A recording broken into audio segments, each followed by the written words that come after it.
একদমই শুক্লা এক্সক্লুসিভ খবর। সিবিআই জুজুর ভয়ে চাকরি চুরির টাকা ফেরত কালীঘাটের কাকুর।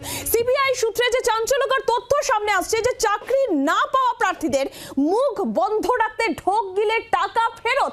প্রায় 3.5 কোটি টাকা ফেরত দিয়েছিলেন সুজয় কৃষ্ণ ভদ্র। বেহালায় 37 কাঠা জমি, সেই জমি বিক্রি করে এই টাকা দিয়েছিলেন সুজয় কৃষ্ণ ভদ্র। সিবিআই সূত্রে এমনই চাঞ্চল্যকর তথ্য সামনে আসছে যেখানে টাকা ফেরতের কথা বলা হচ্ছে। সুজয় কৃষ্ণ ভদ্র ওরফে কালীঘাটের কাকু টাকা ফেরত দিয়েছিল এবং যারা চাকরির জন্য টাকা তাদের কাছ থেকে নিয়েছিলেন সুজয় কৃষ্ণ ভদ্র, চাকরি দিতে না পারায় তাদের মুখ বন্ধ করতে, চাকরি না পাওয়া প্রার্থীদের মুখ বন্ধ করতেই টাকা ফেরত দিয়েছিলেন সুজয় কৃষ্ণ ভদ্র। এবং আরো যেটা তথ্য যে 3.5 কোটি টাকা ফেরত দিয়েছিলেন সুজয় কৃষ্ণ ভদ্র।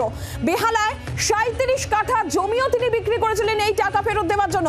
এমনই চাঞ্চল্যকর যে তথ্য সামনে আসছে সিবিআই সূত্রে। বেহালার 37 কাঠা জমি বিক্রি করে এই টাকা সুজয় কৃষ্ণ ভদ্র দিয়েছিলেন, যে খবর সিবিআই সূত্র মারফত পাওয়া যাচ্ছে। কাকুর সংস্থার নামে কেনা জমি বিক্রিও করে না। ঠিক কি জানা যাচ্ছে সিবিআই সূত্রে? আরো বিস্তারিত বিষয় জানাবেন অর্ণবাংশু নিয়োগী রয়েছেন টেলিফোন লাইনে। অর্ণবাংশু, চাকরি যারা পাননি তাদেরকে টাকা ফেরত সুজয় কৃষ্ণ ভদ্র দিচ্ছেন, জমি বিক্রি করে দিচ্ছেন, এমনই তথ্য সিবিআই সূত্রে। আর কি বলা হয়েছে?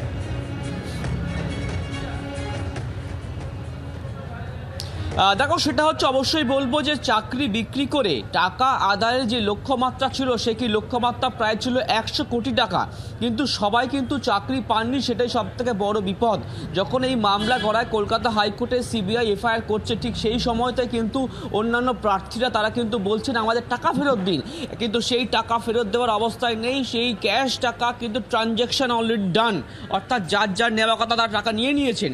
এই অবস্থায় কি করা উচিত? সিবিআই সূত্রে খবর, চার্জে তারা উল্লেখ করছেন যে কাকু নিজের যে কোম্পানি রয়েছে সেই সংস্থার নামে কোম্পানির টাকা, যে জমি তিনি বিক্রি করেছিলেন, এবং তারা বলছেন যে বেহালার ম্যান্টনের 37 কাঠা জমি, সেই জমি তিনি বিক্রি করেছিলেন 3,50,00,000 টাকায়, এবং সেই টাকাটা সম্পূর্ণভাবে কিন্তু বলতে হবে যে এজেন্ট, সাব এজেন্ট মারফত সেই ক্যান্ডিডেটদের কাছে পাঠানো হয়েছিল, যে ক্যান্ডিডেটরা টাকা দিয়েছিলেন চাকরি পাওয়ার জন্য, কিন্তু তারা চাকরি পাননি।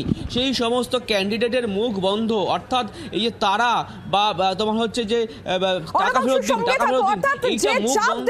চাপ আসছিল এজেন্ট, সাব এজেন্টদের, যারা চাকরি জন্য টাকা দিয়েছিলেন কিন্তু তারা চাকরি পাননি, তাহলে তাদেরকে টাকা ফেরত দিতে হবে এবং তাদেরকে, সেই প্রার্থীদের মুখ বন্ধ করতেই টাকা ফেরত দিচ্ছিলেন সুজয় কৃষ্ণ ভদ্র। এবং এর জন্য তিনি বেহালার 37 কাঠা জমিও বিক্রি করেন, যে খবর সিবিআই সূত্র মারফত পাওয়া যাচ্ছে। কারণ এজেন্ট, সাব এজেন্টদের উপরও প্রার্থীদের একটা চাপ আসছিল।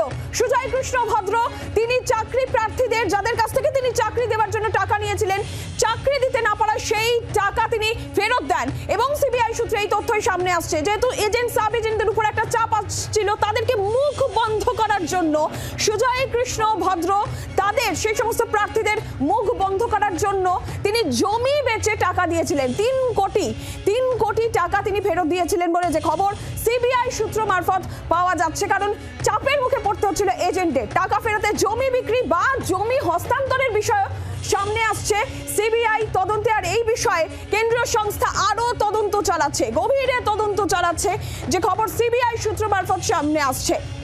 আইনজীবী সিপিএম নেতা বিকাশ রঞ্জন ভট্টাচার্য টেলিফোন লাইনে রয়েছেন। বিকাশ রঞ্জন বাবু, সিবিআই সূত্রে খবর যে সুজয় কৃষ্ণ ভদ্র যাদের প্রার্থীদের তিনি টাকা ফেরত দিয়েছেন, চাকরি দিতে না পারায় 37 কাঠা জমি বিক্রি করে সেই টাকা ফেরত দিয়েছেন, বা জমি হস্তান্তর বা জমির নাম হস্তান্তর, এই বিষয়গুলো সিবিআই সূত্র মারফত পাওয়া যাচ্ছে। আপনি কিভাবে দেখছেন বিষয়টা? প্রথম কথা হচ্ছে 37 কাঠা জমি কলকাতা শহরের উপরে কোনো একজন মানুষের থাকতে পারে না, আরবান ল্যান্ড সিলিং এর সাথে আটকে যাবে।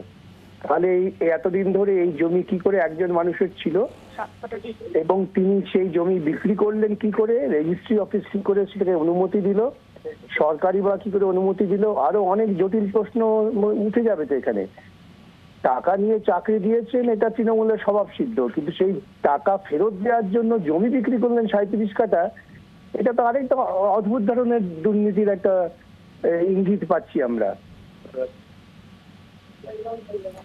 ধন্যবাদ। বিকাশ রঞ্জন ভট্টাচার্য আমাদের সঙ্গে টেলিফোন লাইনে ছিলেন। অর্ণবাংশু, আবারও যাব। অর্ণবাংশু, বিকাশ রঞ্জন ভট্টাচার্য যে প্রশ্ন তুলছেন যে 37 কাঠা জমি একজনের এবং সেখান থেকে তিনি জমি নাম হস্তান্তর করছেন বা এই জমি বিক্রি করে টাকা দিচ্ছেন, এটাই বা কিভাবে সম্ভব?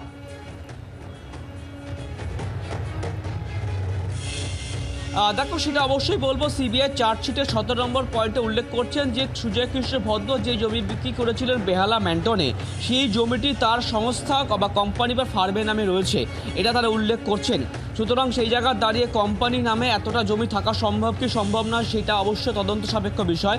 তবে সুজয় কৃষ্ণ ভদ্র যে কোম্পানিতে কাজ করতেন, যে কোম্পানি তার নামে ছিল, সেই কোম্পানি এবং ফার্মের নামে কিন্তু সম্পূর্ণ জমিটা ছিল। যে জমিটা কিন্তু 3,50,00,000 টাকা বিক্রি করে সেই টাকাটা কিন্তু ক্যান্ডিডেটদের সার্কুলেট করা হয়েছে, এমনটা কিন্তু সিবিআই সূত্রে খবর পেয়েছি আমরা।